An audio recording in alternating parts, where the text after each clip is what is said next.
Vasudevaya. Welcome everyone. Today we are studying from Bhagavad-Gita, 18th chapter, verse number 60. The title of the chapter is The Conclusion, the Perfection of Renunciation. Text 60. Svabhāva-jena kaunteya nibaddhaḥ svena karmaṇā kartum necchasi mohāt kariṣyasy avaśo svabhāva-jena kaunteya nibaddhaḥ svena karmaṇā kartum necchasi mohāt kariṣyasy avaśo svabhāva-jena kaunteya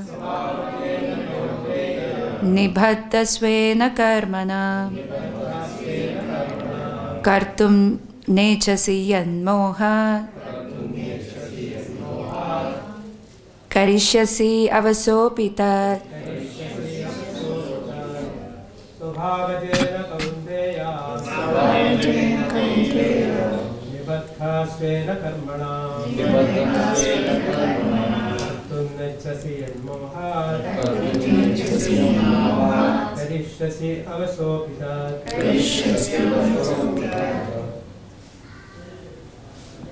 svabhāva-jena kaunteya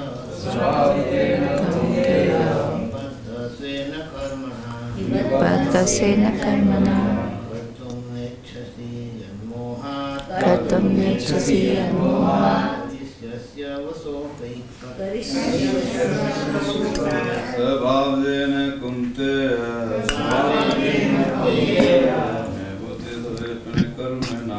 nibaddhaḥ svena karmaṇā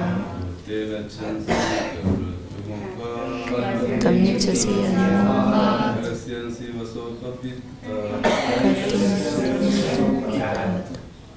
svabhāva-jena kaunteya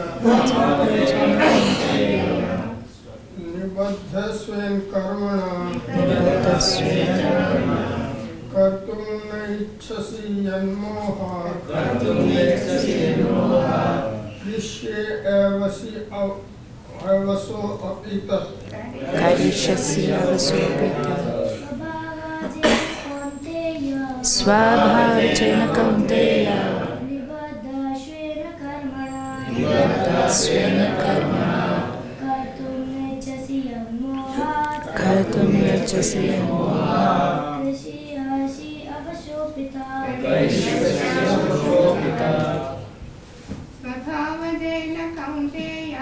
svabhāva-jena kaunteya nibaddhaḥ svena karmaṇā kartum necchasi mohāt kariṣyasy avaśo svabhāva-jena kaunteya nibaddhaḥ svena karmaṇā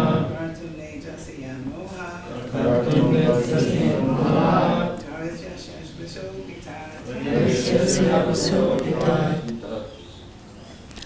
svabhāva-jena, born of your nature.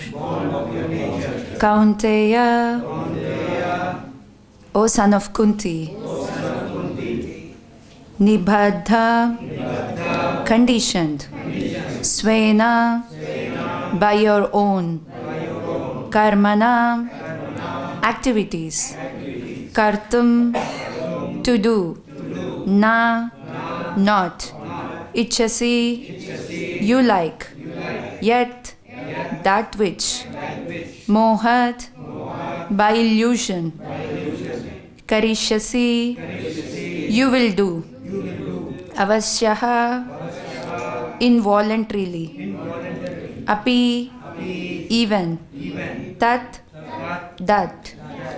Translation purport by His Divine Grace A.C. Bhaktivedanta Swami Srila Prabhupada ki Jai. Translation. Under illusion, you are now declining to act according to my direction. But compelled by the work born of your own nature, you will act all the same, O son of Kuntī. Purport. If one refuses to act under the direction of the Supreme Lord, then he is compelled to act by the modes in which he is situated. Everyone is under the spell of a particular combination of the modes of nature and is acting in that way. But anyone who voluntarily engages himself under the direction of the Supreme Lord becomes glorious. Om Ajnanatirmirandasya Jnananjana Shalakaya Chakshurunmilitam Yena Tasmai Shri Gurave Namaha Shri Chaitanya Manobhishtam Stapitam Yena Bhutale Swayam Rupa Kadamahyam Dadati Swapadantikam Vandeham Shri Guru Shri Yuta Padakamalam Shri Gurum Vaishnavamscha Shri Rupam Sagrajatam Sahagana Raghunathanvitam Tam Sajivam Sadvaitam Savadutam Parijana Saitam Krishna Chaitanya Devam Shri Radha Krishna Padam Sahagana Lalita Shri Vishakhanvitamscha He Krishna Karuna Sindhu Dinabandhu Jagatpate Gopesha Gopika Kanta Radha Kanta Namostute Tapta Kanchana Gaurangi Radhe Shri Vrindavaneshwari Vrishabhanustute Devi Pranamami Hari Priye Jai Shri Krishna Chaitanya Prabhu Nityananda Shri Advaita Gadadhara Shri Vasadi Gaura Bhakta Vrinda Hare Krishna Krishna Krishna Hare Hare Hare Rama Rama Rama Hare Hare Vanchakalpatarubhyasya kripa sindhubhya cha patitanam pavanebhyo vaishnavebhyo namo namaha. Welcome everyone for today's study of the Bhagavad-Gita, 18th chapter, 60th verse. Before I start, I seek for everyone's blessings so that I can speak for my purification and also serve you in my little way, and also for the pleasure of Srila Prabhupada and Gurudev. So, before we go into studying this particular verse, we want to see how the chapter 18 is divided. So, 1 to 12, Krishna is talking about the karma yoga. As we understand, this is the conclusion of the Bhagavad-Gita. So, whatever Krishna has discussed over the whole Bhagavad-Gita, now he is concluding. So, in the conclusion, usually the speaker tries to put all the things together so that, the audience understand what he went through, the whole course. So, the first 12 verses, Krishna was talking about how karma yoga is superior. Working in devotion is better than mere renunciation. And that means not just giving up work, but actually work for Krishna. So he establishes karma yoga on the platform of the devotion. And from 13 to 18, Krishna explains about the jnana yoga. And 19 to 40, he explains of modes of nature. This is the biggest section in this particular chapter, which is taking 22 verses. And 41 to 48, Krishna talks about worshipping Krishna through one's work, how when one offers work to Krishna and how Krishna is worshipped. And 49 to 55, Krishna takes Arjuna from Jnana Yoga to pure devotional service, because the ultimate goal is to come to the pure devotional service and act on that. And 56 to 66 is the surrender to Krishna. And 67 to 78, Arjuna agrees to fight and victory is assured by Sanjaya. Now in this particular section, 55 to 66, this is the division according to how Yashodamai Mataji has divided in her 18 by 81 book. So I have taken the division from her. So 55 is knowing Krishna by devotional service. So what is 55? So 54 talks about Brahma Bhuta platform. Someone comes to the platform of the Brahma Bhuta. And then 55 talks about Bhaktyamam abhijananti yavanas yas chasme tattvataha tato mam tatvato gnatva vishate tad anantaram. So Krishna is saying, one can understand me only by devotional service. So he is already establishing that how devotional service is the only way to understand Krishna. Then in 56 and 57, he says, what are the positive aspects of hearing to me? What does hearing to me means? Hearing means here taking his instructions and following his instructions. And then 58 is a transitory, because Krishna talks about what happens if you listen to Krishna's instruction and what happens if you don't listen to Krishna's instruction. And 59 and 60, these two verses, the verse we will be talking today, is Krishna is giving a warning. What happens if we don't take Krishna's instruction, and what would be the cause of our actions would be. And 61, Krishna is telling, I know, I direct everyone. Why? Because I am sitting in everyone's hearts. I am the actual driver. And then 62 to 63, he urges one to surrender. And 64, he again stresses Arjuna to surrender, because he's saying, you are my dear friend and you are my devotee. This is my affection for you. And 65, he promises. He promises saying that, you just think about me, you become my devotee, and then worship me, offer obeisances. In this way you will come to me. And 66, he was really at a demand. He says, drop off everything. And now this is a promise from my end. If you drop all other kinds of religious, whatever the concocted religions or whatever the other established religions are there. But if you take my direction, that is the ultimate religion. Now we'll come back to the 60. Now 60 here, Krishna is saying that, under illusion, if you're declining to act according to my direction, but you will still be compelled to work, because there is a nature that will force you to act in that way. So you will anyways will act. Why not act according to my direction? In just he was saying that. Now, svabhāva-jena, born out of your own nature. This is what Krishna is saying. Svabhāva. Every living entity has a svabhāva. So svabhāva is also can be categorized into two, material and as well as spiritual. Material is, according to the modes of material nature the living entity comes in contact, they acquire a certain nature. And the spiritual aspect of svabhāva is we are always the eternal servants of Krishna. And here Krishna is also saying nibaddhaḥ, that means condition. What is condition means? That someone is bounded, someone is tied up. That also means to acquire happiness, one has to meet so many conditions. Like you need some pre-requisite conditions to be happy. You can think for yourself that if we want to be happy, there should be no pain in the body, there should be peace of mind, there should be, all the climate should be nice, the environment should be favorable, and then the other person should be, in a happy mood, in a good mood.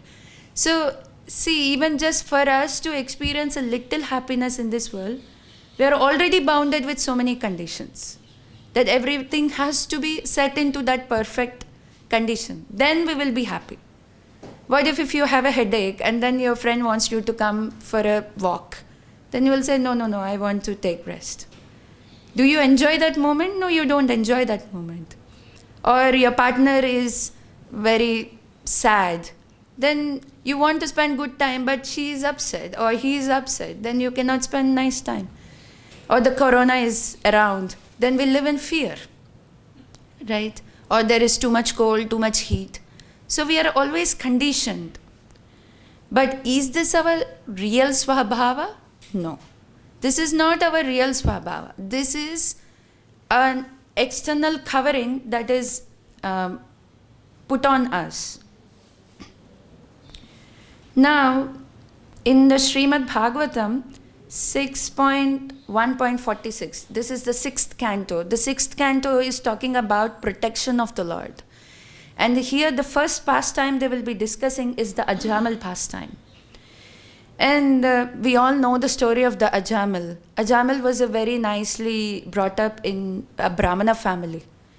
But due to his material association with a prostitute, and he has fallen himself to such a terrible situation that even at the age of 80 he was producing children, and he was not saying whether this is right or wrong. He was stealing, he was in intoxication, and he was under a lot of sense gratification.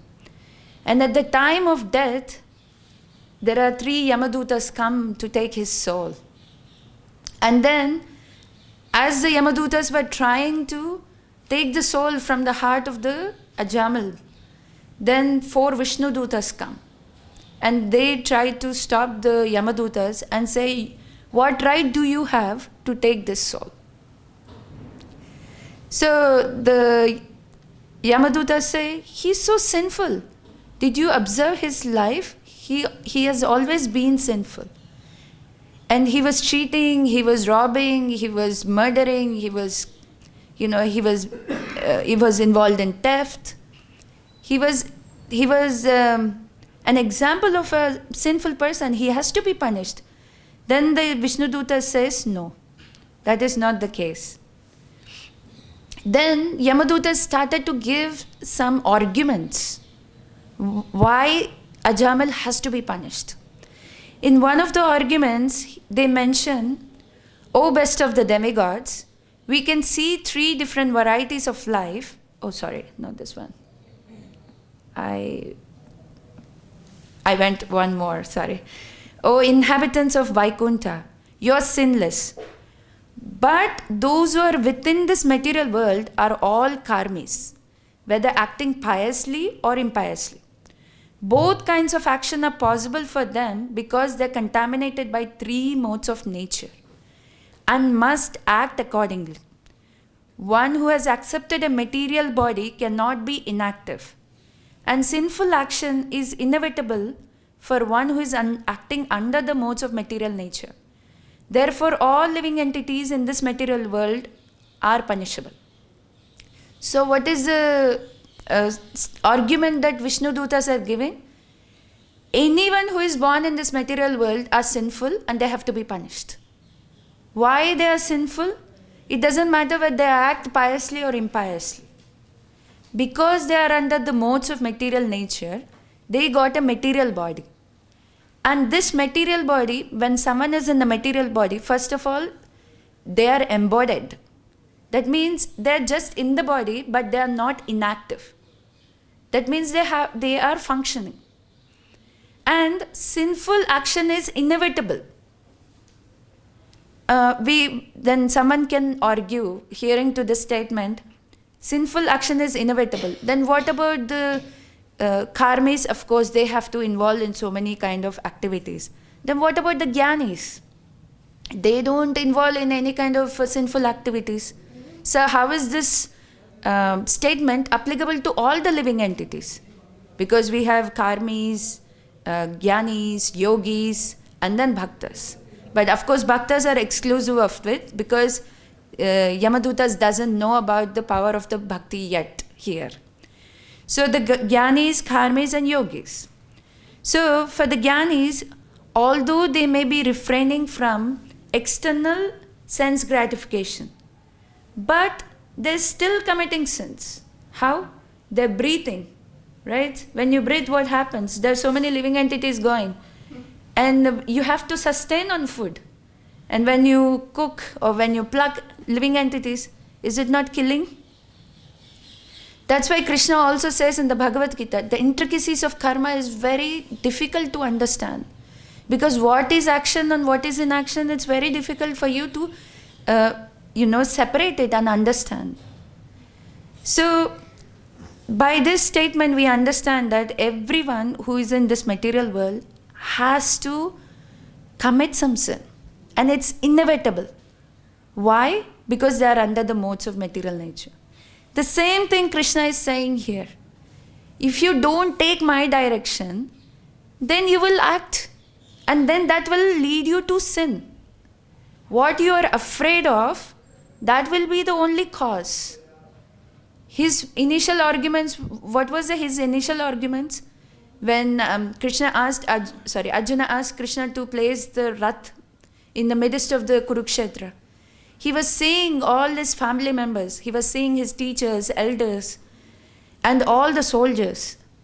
And he's thinking, just for me to sit on the throne, if I kill all these people, then I will go to hell. I will commit sinful activities. Why should I do this? This was his compassion, right? Now Krishna is saying, even if you don't act according to me, one day you will act. Because this is in your acquired nature. And not only that, and then the Yamadutas continue. We'll come back to Ajamil's pastime. And the Yamadutas continue. They're saying, O best of the demigods, we can see 3 different varieties of life which are due to contaminations of modes of nature. What are the 3 different varieties of life? The living entities are peaceful, restless, and foolish. Who are peaceful? Who are predominantly in the mode of goodness. Who is restless? Who are in the mode of passion. And who is foolish? Who are in mode of ignorance. And how are they categorized?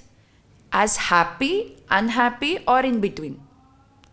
Right? The people who are peaceful, they experience some kind of happiness naturally. And the people who are restless, they are always unhappy because there is hankering and lamentation. And people who are foolish, they're in between. They don't know what is happiness and they don't know what is unhappiness.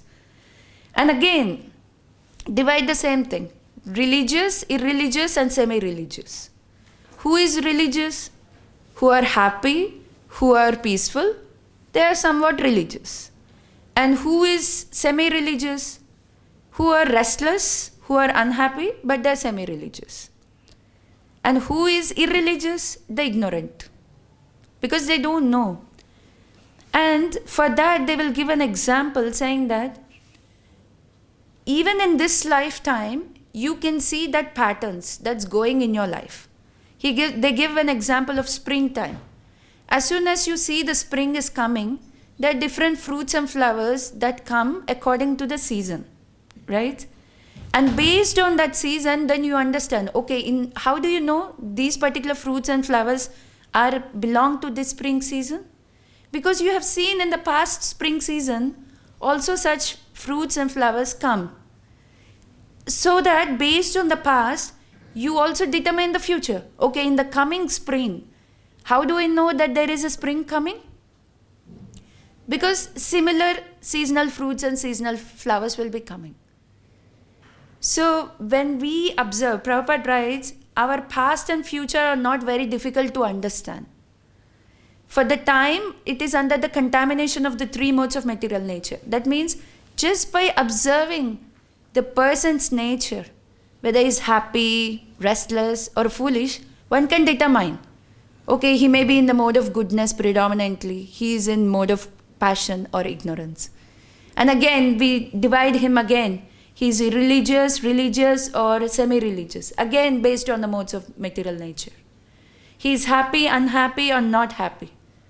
And then again, that is based on the modes of material nature. It doesn't take much science. It just takes an observation. So, Krishna is saying, by this illusion, you will come back again. Come back again to your original nature, like the acquired nature under the modes. And that will push you to act in the same way I am asking. But if you act according to me, what will be it? You will become glorious. That's what Prabhupada writes. Anyone who voluntarily engages himself under the direction of the Supreme Lord becomes glorious. But if you don't, you will still act, but you don't become glorious, but then you will become sinful. It's the same thing, either this way or that way. You want to be glorious, then you have to act as an instrument of Krishna. Otherwise, you will act the same way, but then you will become sinful. And then you have to repent for your sinful reactions. Now, this is one point. Now we will see how is this illusion acting on the living entity, because this is an important aspect for us to understand whether we have to move towards Krishna or not. Are we really illusioned? Are we really illusioned? Because theoretically we are trying to understand, okay, maybe we are illusioned. Then we want to see more, a little bit more theory, and then we understand. We will do, Prabhupada has given different examples. We will see those examples and are we related to it. So Krishna says in 7.5 Bhagavad-Gita, Aprayam itaste anya prakritim vidime param jiva bhuta mahabāho yayidam dharyate jagat. Here Krishna is saying, O mighty armed Arjuna, there is another superior energy of mine. What is that superior energy? Comprises of all living entities. And what are they doing? They are exploiting the material nature which is inferior. So we are superior. But because we are trying to exploit the material nature, we are deluded. And now Krishna also says, Daiviyesha gunamayi mama maya durataya mama eva prapadyante mayam eta tarantite. And this divine energy, whatever Krishna has called this inferior energy, is my energy. And what is this inferior energy consist of? 3 modes of material nature. And he himself is declaring it's very difficult for you to cross. But whoever surrenders to me can easily cross over. Right? So Prabhupada says the living entity in the material world is called nibaddhaḥ. That means eternally conditioned. Although there is no such thing eternally conditioned. How can he be eternally conditioned? If he is eternally conditioned, then how is Krishna saying, if you surrender unto me, you can cross over it. Right? But Prabhupada is using eternally conditioned because to make us understand the moment when did we come to this material world and when was the last time we became bounded, there is no trace of history. It's beyond our understanding. When is the last time we were out of these clutches? It is going on. This perpetual cycle of birth and death is going on. In one shloka, Krishna is saying this Prakriti is inferior. In other shloka, he is saying it's my divine energy and it's very difficult. Then we may have a question. How is that inferior energy has become divine? And how is that inferior energy has such a power to capture the jiva? Right? That's because the Prakriti is powerful because it's connected with Krishna. And it is acting according to Krishna's will. That's why it's difficult to cross over. Both the energies, whether the living entities or the Prakriti, the modes of material nature, they both belong to Krishna. But the Prakriti is under Krishna's divine will. And because it is acting, it is taking up the thankless task of Krishna in reforming the conditioned souls, it has become so powerful that the jiva is not able to cross it over. And then Prabhupada gives a very easy example for us to understand. A man who is bounded cannot free himself. He needs an external help. And that help is given by someone who is unbound. Say for example, I am tied up. This little child, he is not tied up and he can come and free me. Right? But if I am tied up and I am trying to struggle, I cannot. So what is Krishna saying? If you want to become unbound, you have to take help from the people who are unbound or from me. And what is the unbounding people here? Association of devotees or Krishna's instructions. Now even Vyasadeva, he divided the Vedas, he divided the Puranas, He has written the Mahabharata, saying that he was foreseeing the future, how the Kali Yuga people are very short-sighted and they don't have the goal. So he has divided the work. But still there was a lot of dissatisfaction that was going in his heart. And he was not able to find out what was the root cause of his dissatisfaction. And then his spiritual master Narada Muni comes and he tells him, the root cause of your dissatisfaction is you haven't sufficiently described the glories of the Supreme Personality of Godhead, neither the glories of the devotional service, by which the living entity can become free from this material nature, this conditioned nature.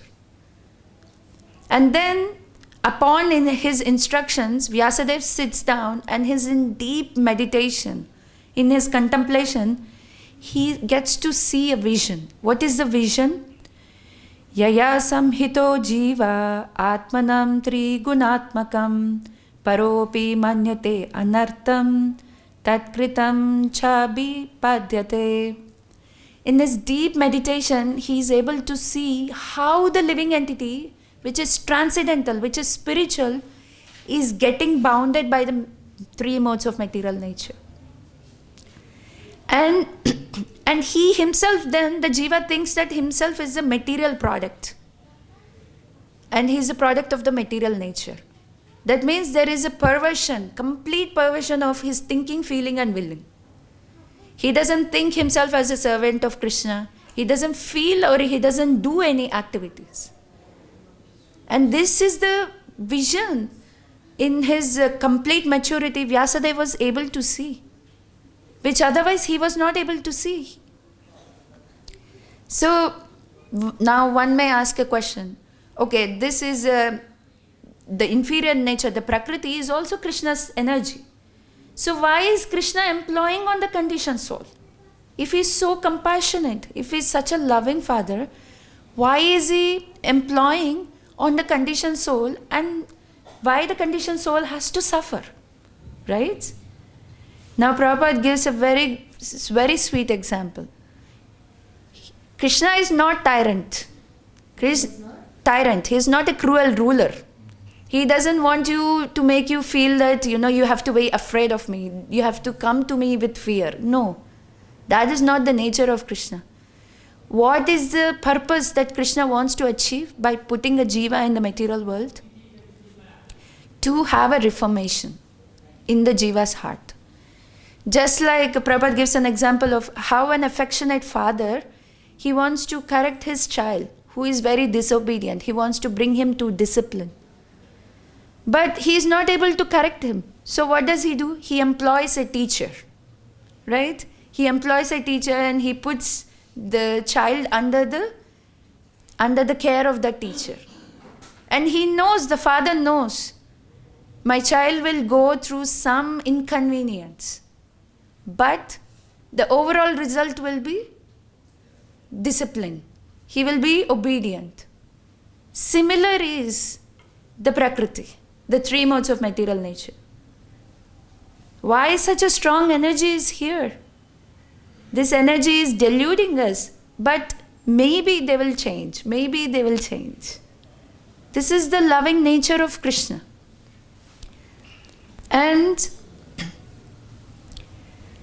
But is that the only way that Krishna is correcting the jivas? No.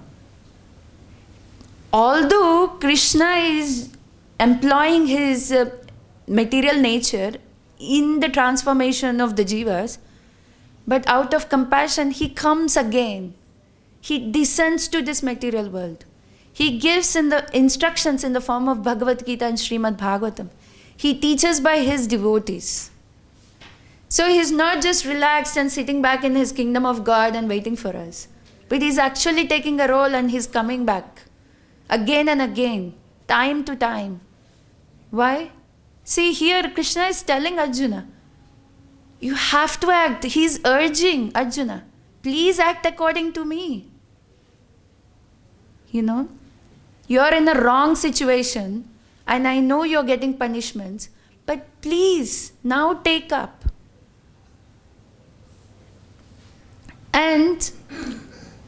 And what is the solution? Anartopasam sakshat bhakti-yoga adokshate lokasya janato vidvams chakre satvatam samhitam. Vyasadeva, after seeing the problem, how the living entities were caught up in this material world, he found a solution. And what was the solution? The material miseries of the living entity, whatever they are going through, the repeated cycle of birth and death, this is actually superfluous. That means which is not needed. It's unnecessary for the living entity. They can be easily mitigated. How? By linking them to devotional process. This is what the suggestion of Narada Muni. Narada Muni was suggesting you should have described the Lord and the devotional service, because this is the only remedy. And mass of people, they don't know. So Vyasadeva has written Srimad Bhagavatam. So again, we'll come back to this point. Then, okay, this is all theory, but I am not in Maya. I am leading a happy life. Because we will encounter people like this. We will say that I am leading a happy life, I don't have any problems, I don't have anything. How can you say that I am in Maya? Now, Prabhupada says, if you experience lamentation, if you are after mirage of many illusionary things, or you are afraid about your supposed enemies, then you have material disease. That means moha, shoka, bhaya. If you are afflicted with any of these three things, that means you have material disease. Now this is a self-introspection for us. Are we anytime illusioned? Do we undergo any kind of fear? And do we have any kind of miseries? Yeah, we experience miseries by the body, by the other living entities, by the material external nature. All the time we go through. So this is a practical examination saying that are we in Maya or are we not in Maya? We are in Maya. There is no doubt about it. It's confirmed.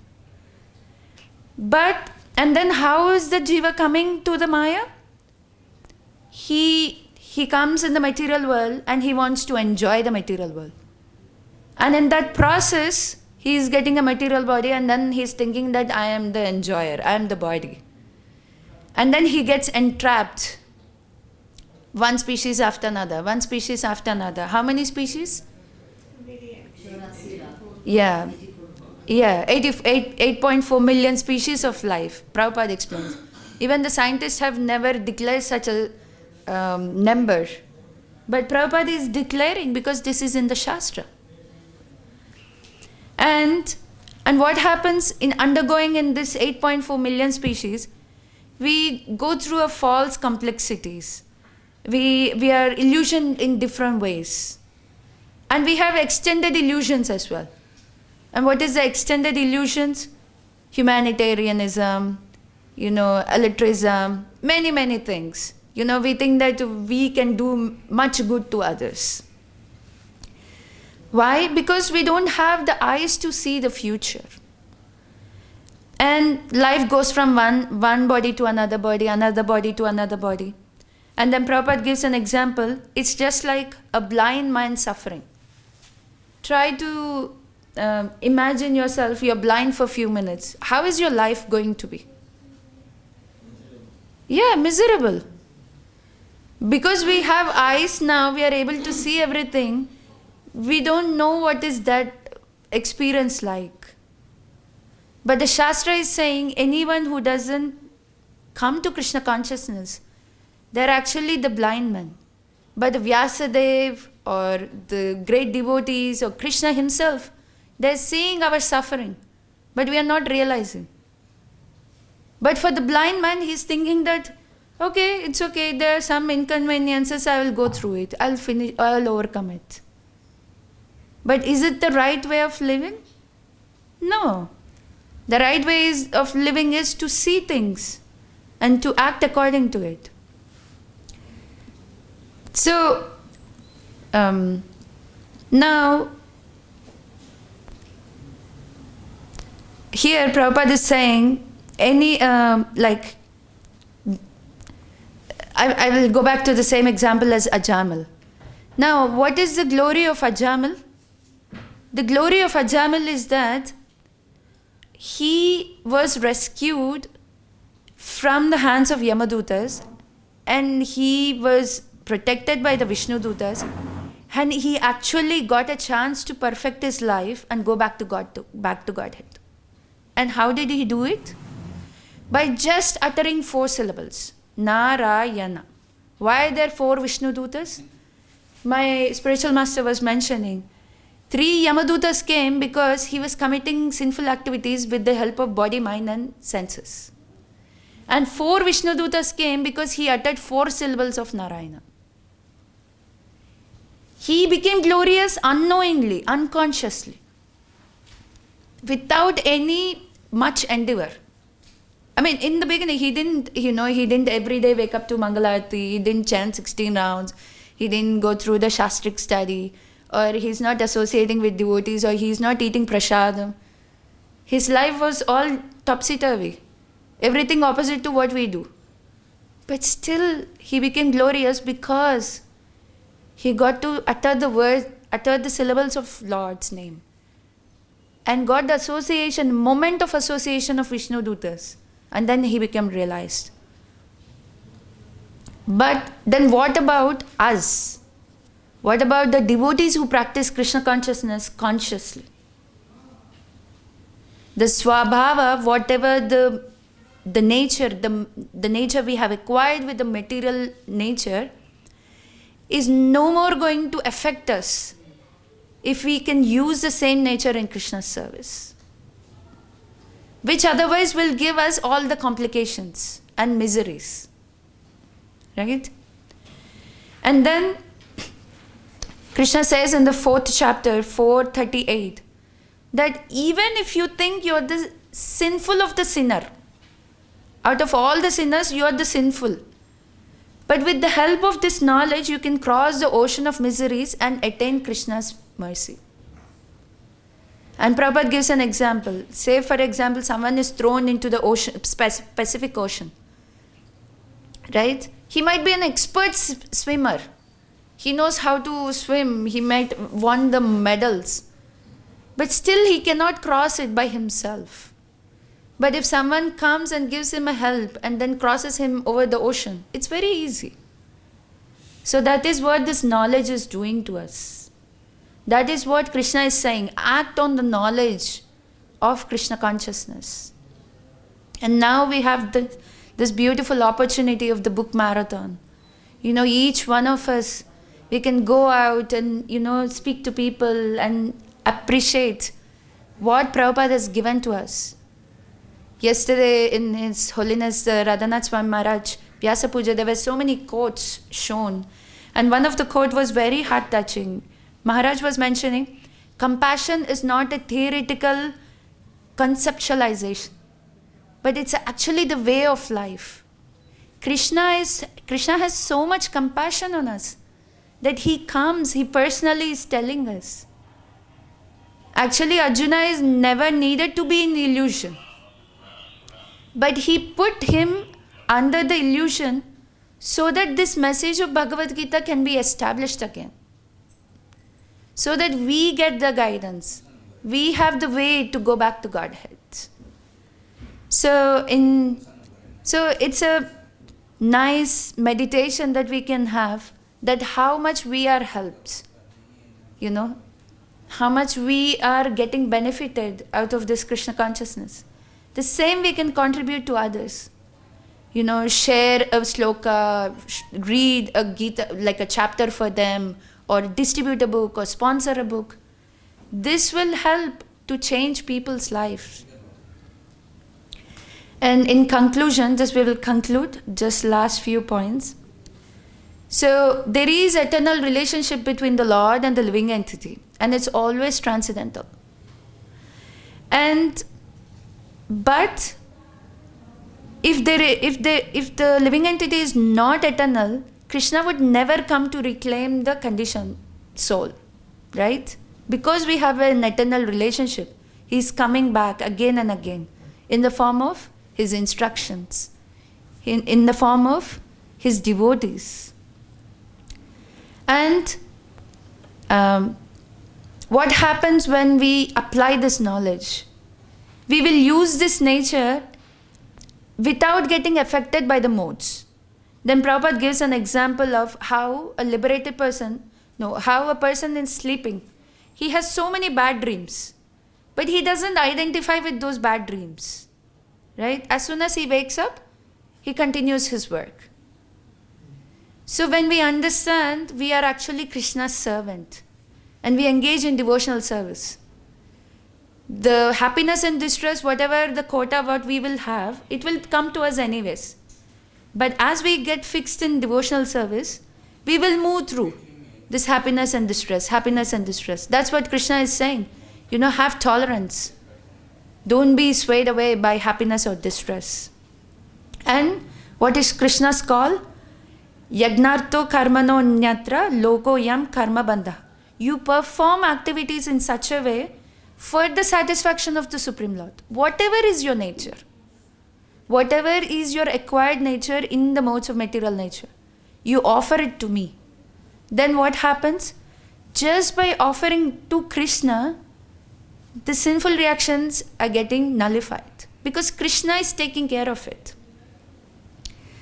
So hearing about him means we are getting in touch with him because he is non-different from his instructions. He is non-different from his name.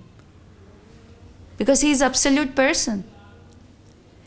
And because of that transcendental sound, all the material afflictions, whatever we are having, that will be removed. So, in essence, that by taking to bhakti-yoga devotional service, one's existence is purified. The living entity is seeking happiness life after life, but all the solutions for all kinds of problems is by practicing bhakti-yoga. And then what happens? They get an eligibility to return home back to Godhead. So, we also take this sloka very in an applicable way, like, how is it will apply, how can we apply in our lives? By understanding that we are also under illusion and we have acquired certain natures. But now we have to make like one more step towards Krishna. One more conscious step. In whatever the practices, whatever we are doing, in our chanting, in our reading, in our services, by one conscious step, we will also become glorious. Although we are not glorious by ourselves, but the glory is we are attached to the glorious person and his instructions. So I end here. Any questions or corrections or comments? Yes, Mataji. See, if we take the example of Ajamil, Yes. who was in the mode of ignorance. Yes. But what happens when a person is already in mode of ignorance, but he did one sukriti, that is, he entertained the brahmanas who came home and gave the child Narayana name. He entertained the brahmanas. That was a sukriti. So when he was about to die, that sukriti helped him. Now my question is, suppose a person, we may be in mode of passion or we may be in the mode of goodness, but a person who is in mode of ignorance and who is kind of triggering to us, hey, you are just lamenting you are a devotee, or you are just putting this tilak, it's a false, which happens to everybody. Yes, actually. yes. But my question is, the person who is in mode of ignorance, he will come to Krishna consciousness, or he will even understand only if he has done any sukriti. Is it true? If he has not done any sukriti, how will he even understand, Mataji, even to put a tilak? Maybe I am saying, even if I am lamenting, at least I am putting a tilak. Yeah. Even if I am holding a Bhagavad-Gita, Prabhupada is saying, you are already purified. Yes. You are already purified. Maybe for the ignorant person, it may be look like lamentation. But my question is, you will, if you don't have any sukriti only, how will you feel ki it is actually a mode of goodness, or you will come to it? Well, Prabhupada was mentioned, right? I have created your good fortune. I was thinking about that. How did Prabhupada created good fortune? Massive book distribution, massive prasadam distribution, the temples. He's giving like the chance for the people to gain that sukriti. They may not be engaged. I can speak for myself. Why to speak of others, I don't think I had any good sukriti just to come to Krishna consciousness. But it's someone's compassion. Someone gave me prasadam. Someone gave me books. Someone gave their good association. That's why I became a devotee. So similarly, for anyone, the start point is someone's compassion. It's Prabhupada's compassion. We don't need to reinvent the wheel anywhere. But if we can, be instruments in Prabhupada's mission, what he's saying and what he wants us to share, that's enough. Because that is the whole idea of the Bhagavatam. How Bhagavatam came. Because the Saunika, the rishis, there were thousands of them, they were assembled in the Naimisharanya and they were performing the fire sacrifice for the good for the other people. And at that time, Sutta Goswami came and he sat down and they were asking questions. What is the good? How can these people achieve good? And then Sutta Goswami explains the whole Srimad Bhagavatam, which he heard from Sukadeva Goswami and Parikshit Maharaj. So even if someone hears the holy name, that itself is a miraculous.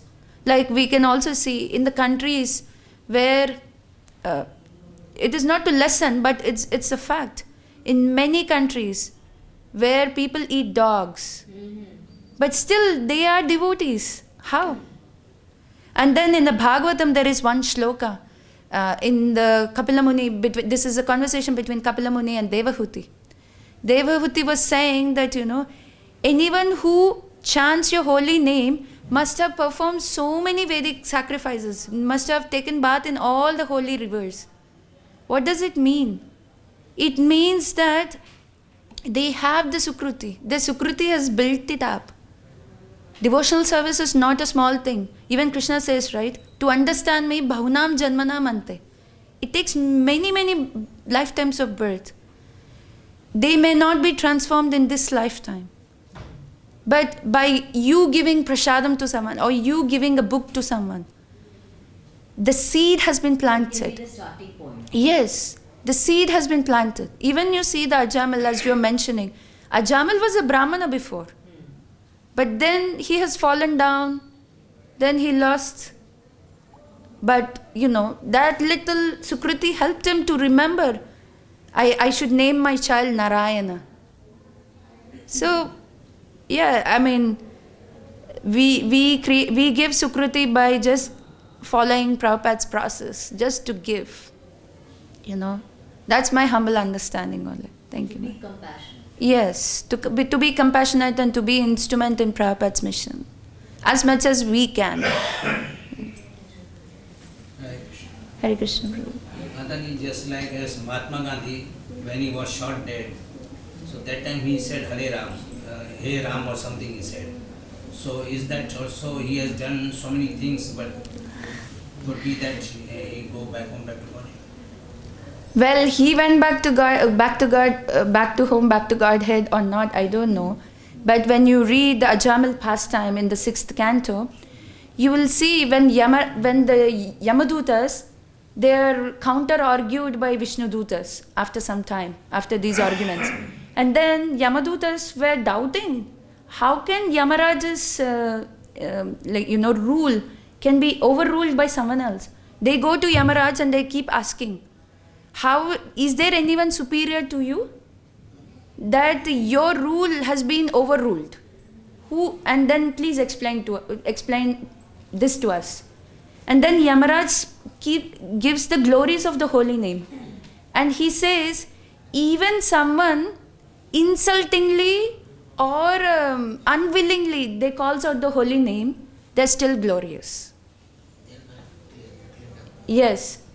That's what, it's like adding more, They may take some lifetimes to go back to Godhead. But the initial the little seeds are added into them. You know, he would have called so many other names, but he called Hey Ram. That's not a small thing, right?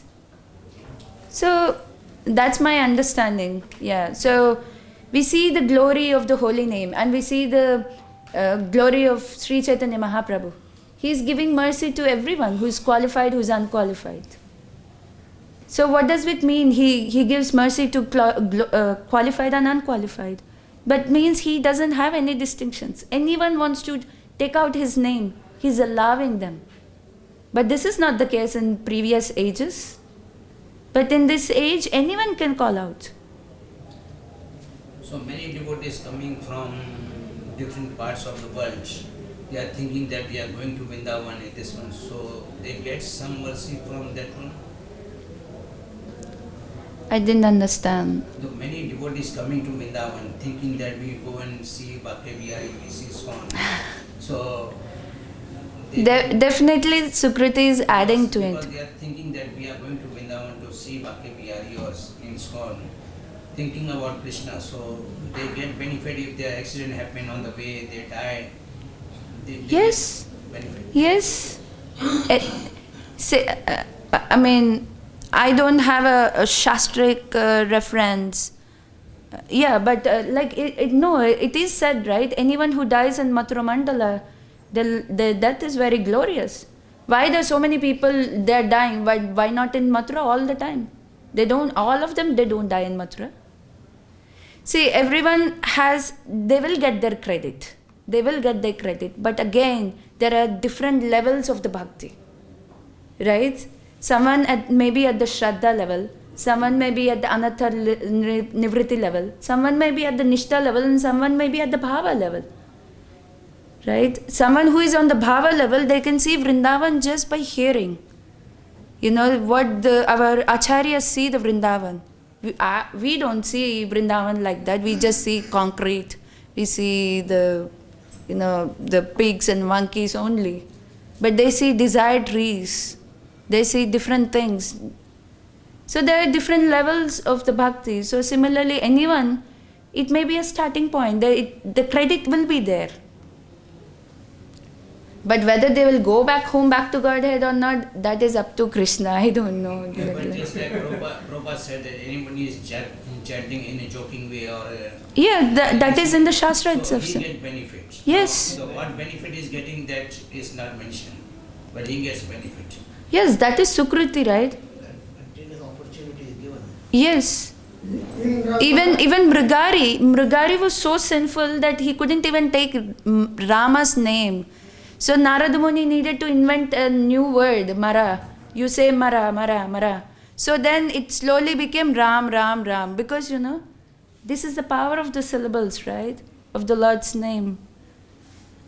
It is written in Ramayana, bhav ko bhav anakhalas hu, naam japat mangal disidas. Okay, thank you so much.